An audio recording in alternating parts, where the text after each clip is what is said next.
Hello students. तो अब हम लोग जिस टॉपिक के बारे में बात करने वाले हैं वो है अब्जॉर्प्शन ऑफ डाइजेस्टेड प्रोडक्ट्स।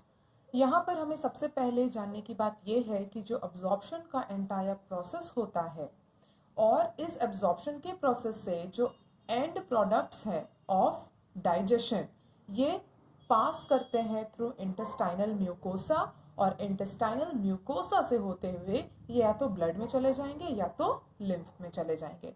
अब ये जो ट्रांसपोर्टेशन का मैकेनिज्म है कि इंटेस्टिनल म्यूकोसा से ब्लड या लिम्फ में डाइजेशन के प्रोसेस से जो एंड प्रोडक्ट्स हमारे ब्लड में या लिम्फ में घुल रहे हैं तो कैसे ये इंटेस्टाइनल म्यूकोसा से होते हुए ब्लड और लिम्फ में चले जाते हैं, ये कैरी आउट किया जाता है bye either of the process. इसमें हम लोग देखते हैं या तो ये पैसिव ट्रांसपोर्ट मैकेनिज्म से होगा या तो ये एक्टिव ट्रांसपोर्ट मैकेनिज्म से होगा या तो फिर ये फैसिलिटेटेड ट्रांसपोर्ट मैकेनिज्म से भी पॉसिबल हो सकता है।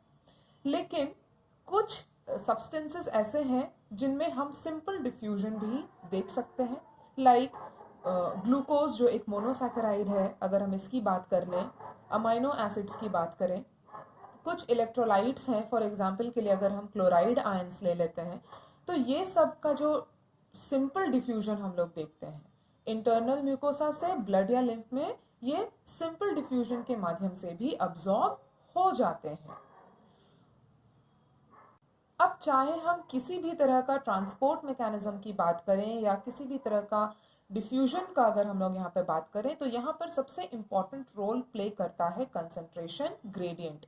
यानी कि यहाँ पर ये एक बात भी हमें याद रखने की ज़रूरत है कि किसी भी सब्सटेंस का पैसेज का अगर हम लोग बात कर रहे हैं इनटू ब्लड, ये डिपेंड करता है कंसंट्रेशन ग्रेडियंट पर। हम लोगों ने 3 ट्रांसपोर्ट मैकेनिज्म के बारे में यहाँ पर चर्चा की, passive, active and facilitated transport mechanism. इन तीनों में से फैसिलिटेटेड ट्रांसपोर्ट मैकेनिज्म थोड़ा खास है। क्यों? क्योंकि यहाँ पर एक कैरियर की आवश्यकता पड़ती है जो कि फैसिलिटेट करेगा किसी भी सब्सटेंस को ब्लड या लिम्फ में डिफ्यूज होने के लिए। तो यहाँ पर हम एग्जाम्पल ले सकते हैं ऐसा सब्सटेंस जैसे कि फ्रुक्टोज या कुछ अमाइनो एसिड जो कि एक्टिव ट्रांसपोर्ट के मदद से या पैसिव ट्रांसपोर्ट की मदद से या सिंपल डिफ्यूजन के माध्यम से ब्लड में अब्सॉर्ब नहीं हो सकता। यानी कि इनको रिक्वायरमेंट है कैरियर्स की, ऐसे कैरियर्स जो फैसिलिटेट करें इनका ट्रांसपोर्ट इनटू द ब्लड। तो जैसे कि मैंने कहा कि फ्रुक्टोज या कुछ अमाइनो एसिड्स की अगर हम बात करते हैं तो यहाँ पर इनके लिए कैरियर का काम करता है सोडियम आयन। यहाँ पर इस मैकेनिज्म को ही हम क्या कह रहे हैं कि ये फैसिलिटेटेड डिफ्यूजन है या फैसिलिटेटेड ट्रांसपोर्ट मैकेनिज्म है। अब ना केवल ऐसे सब्सटेंसेस जो like fructose, glucose, amino acid, लेकिन इनके अलावा अगर हम वाटर के ट्रांसपोर्ट की भी अगर बात करते हैं तो वाटर के ट्रांसपोर्ट के लिए हमें एक ऑस्मोटिक ग्रेडियंट की ज़रूरत पड़ती है। यानी कि हम क्या कह सकते हैं कि transport of water directly depend upon करता है ऑस्मोटिक ग्रेडियंट। अब हम लोग यहाँ पे बात करते हैं अलग अलग न्यूट्रिएंट्स के बारे में, लाइक अमाइनो एसिड, मोनोसैकेराइड में हम बात करेंगे ग्लूकोज की, इलेक्ट्रोड्स की अगर हम बात करें तो सोडियम आयन।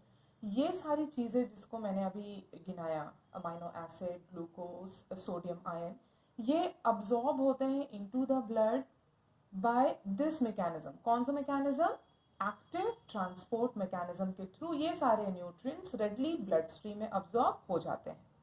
लेकिन अगर हम बात करें फैटी एसिड्स की, ग्लिसरॉल्स की, तो ये क्या है? इनसॉल्युबल सब्सटेंसेस हैं, ये रेडली अब्जॉर्बेबल नहीं है ब्लड में।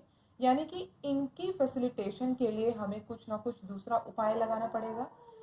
इसलिए यहाँ पर हम लोग पहले क्या देखते हैं कि ये जो फैटी एसिड या ग्लिसरॉल है ये सबसे पहले इनकॉर्पोरेट हो जाते हैं इनटू स्मॉल ड्रॉपलेट्स जिसको हम क्या कह रहे हैं? मिसल्स। ये मिसल्स का फॉर्मेशन करते हैं। एक बार मिसल्स का फॉर्मेशन हो गया तब ये इंटेस्टाइनल म्यूकोसा के अंदर मूव करेंगे। यहाँ पर एक बार इंटेस्टाइनल म्यूकोसा को क्रॉस करने के बाद ये फिर से small protein coated fat globules का फॉर्मेशन करते हैं। प्रोटीन कोटेड फैट ग्लोब्यूल्स, और इन प्रोटीन कोटेड फ्लैट ग्लोब्यूल्स को नाम दिया गया है काइलोमाइक्रॉन्स। जब ये काइलोमाइक्रॉन्स बनाते हैं तब ये अब्जॉर्ब हो जाते हैं इनटू लिम्फ वेसल्स। ठीक है, ये सबसे पहले ट्रांसपोर्ट किए जाएंगे इनटू लिम्फ वेसल्स जो कि विलाई में प्रेजेंट होता है, और फिर यहाँ से ये रिलीज हो जाएंगे इनटू ब्लड स्ट्रीम। तो यहाँ पर हम देख रहे हैं कि फैटी एसिड्स और ग्लिसरॉल के केस में, यानी कि जो इनसॉल्युबल सब्सटेंसेस है, इनकी फैसिलिटेशन में थोड़ी दिक्कत है। इनको अलग अलग स्टेप्स से होकर गुजरना पड़ रहा है and ultimately they are getting absorbed in the bloodstream. अब आगे हम लोग देखते हैं कि जब हम लोग सब्सटेंसेस के अब्जॉर्प्शन की बात कर रहे हैं तो यहाँ पे हम देखेंगे कि एलिमेंट्री कैनाल के डिफरेंट पार्ट्स में अब्जॉर्प्शन हो रहा है सब्सटेंसेस का। तो कहाँ कहाँ पर किन किन चीज़ों का अब्जॉर्प्शन हो रहा है, जैसे हमने एलिमेंट्री कैनाल में पढ़ा माउथ के बारे में, स्टमक के बारे में, स्मॉल इंटेस्टाइन, लार्ज इंटेस्टाइन के बारे में देखा। तो इन सारे अलग अलग रीजन्स के बारे में हम ऑलरेडी जान चुके हैं, लेकिन जो सबसे मैक्सिमम अब्जॉर्प्शन होता है वो कहाँ होता है? स्मॉल इंटेस्टाइन में होता है। कहीं पर कम, कहीं पर ज़्यादा, लेकिन हम यहाँ पर मैक्सिमम अब्जॉर्प्शन की अगर बात करते हैं तो ये स्मॉल इंटेस्टाइन में होता है। तो अब हमें किस बात से कंसर्न होना है कि हमारा जो खाना हमने खाया वो सिंपलर सब्सटेंसेस में ब्रेक कर गया, अब्जॉर्बेबल फॉर्म में कन्वर्ट हो गया और अब ब्लड स्ट्रीम में वो आ चुका है। ब्लड स्ट्रीम के थ्रू ये कहाँ जाएगा? हमारे वेरियस टिश्यूज और हर एक सेल्स में ये पहुंचाया जाएगा, जहां पर ये यूटिलाइज किया जाएगा to generate energy for performing various activities. और इस प्रोसेस को हम क्या कह रहे हैं? एसिमिलेशन। यानी कि एक बार जो खाना हमने खाया है वो बॉडी के लिए एब्जॉर्बेबल फॉर्म में कन्वर्ट हो गया, टिश्यूज एंड सेल्स ने उसको अब्जॉर्ब कर लिया, तो ये एंटायर अब्जॉर्प्शन के प्रोसेस को हम क्या कह रहे हैं? एसिमिलेशन।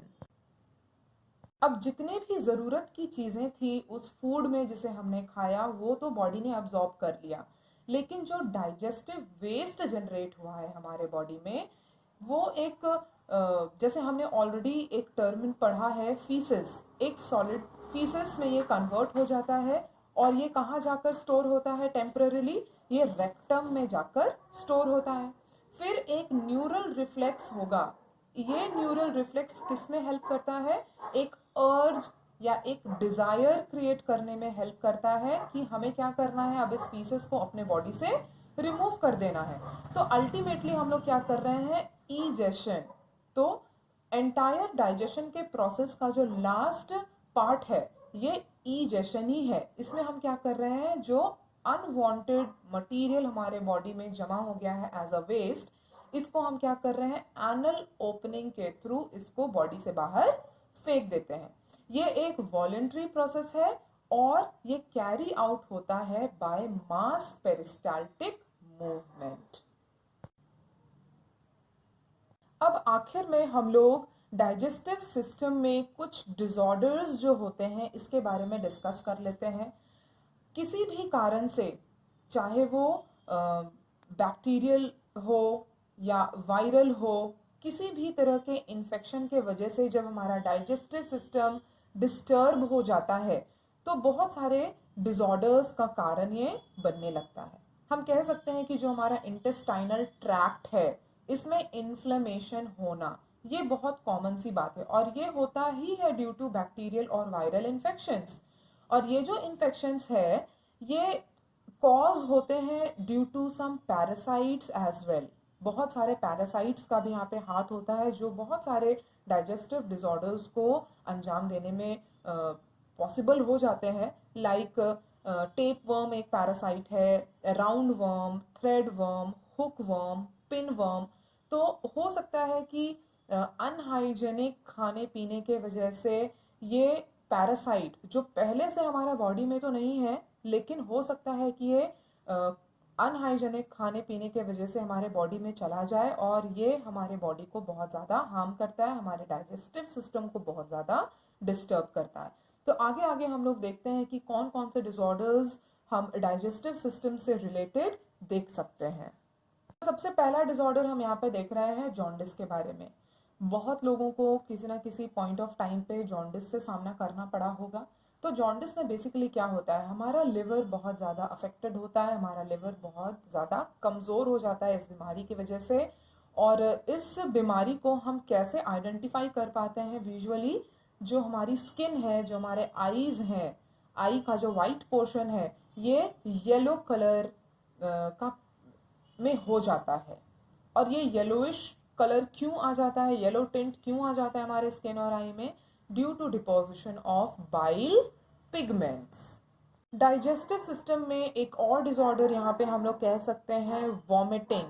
अब वॉमिटिंग क्या है, जब हम लोगों ने पढ़ा था कि जब हम कोई भी खाना खाते हैं तो उसको फिर हम लोग क्या करते हैं, स्वेलो करते हैं। तो वो किस मूवमेंट के बिहाफ में वो ईसोफेगस से होते हुए हमारे स्टमक में जाता है, उसको हम कहते हैं पेरिस्टाल्टिक मूवमेंट, यानी कि from buccal cavity to stomach वो जर्नी तय करता है। With the help of peristaltic movement वो नीचे की तरफ आता है।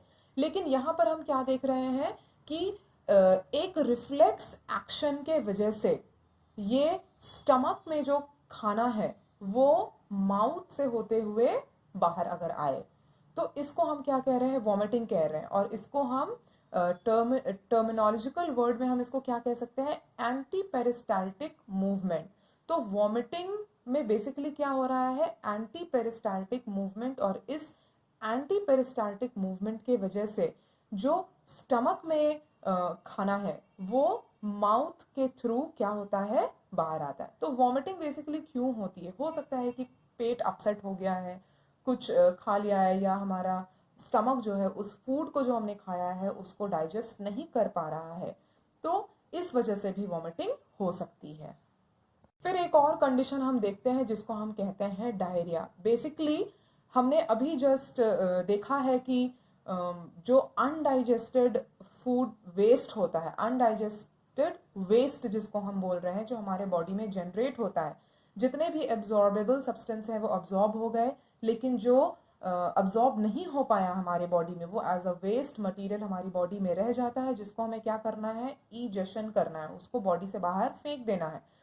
तो यहाँ पर डायरिया किस कॉन्टेक्स्ट में हम इसको बोल सकते हैं कि हमें अगर हो जाए डायरिया, तो यहाँ पर हम क्या बोल रहे हैं कि अब्जॉर्प्शन ऑफ वाटर कंटेंट वो सही तरीके से नहीं हो पाता है। यानी कि हम क्या कह रहे हैं कि जो फीकल डिस्चार्ज में लिक्विडिटी है वो बढ़ जाती है, वो इंक्रीज हो जाती है, और abnormal frequency of bowel movement experience करता है एक पर्टिकुलर इंडिविजुअल अगर वो डायरिया से ग्रस्त हो जाए।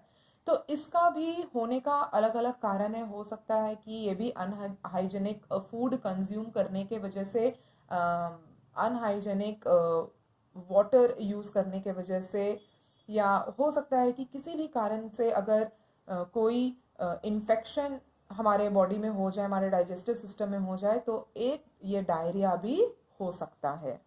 और इन सब के अलावा हम कॉन्स्टिपेशन, इनडाइजेशन जैसे डिसऑर्डर को भी हम इसके अंदर कैटेगराइज कर सकते हैं। बहुत सारे लोग हैं ऐसे जो कॉन्स्टिपेशन और इनडाइजेशन की शिकायत करते हैं। तो ये सारी चीज़ें हम लोग किसके अंडर इसको कैटेगराइज करते हैं, डिसऑर्डर ऑफ डाइजेस्टिव सिस्टम के अंदर इसको हम कैटेगराइज करते हैं। तो ये था एंटायर चैप्टर हमारा डाइजेशन एंड प्रोसेस का। आई होप कि एवरीथिंग आपको क्लियर होगा।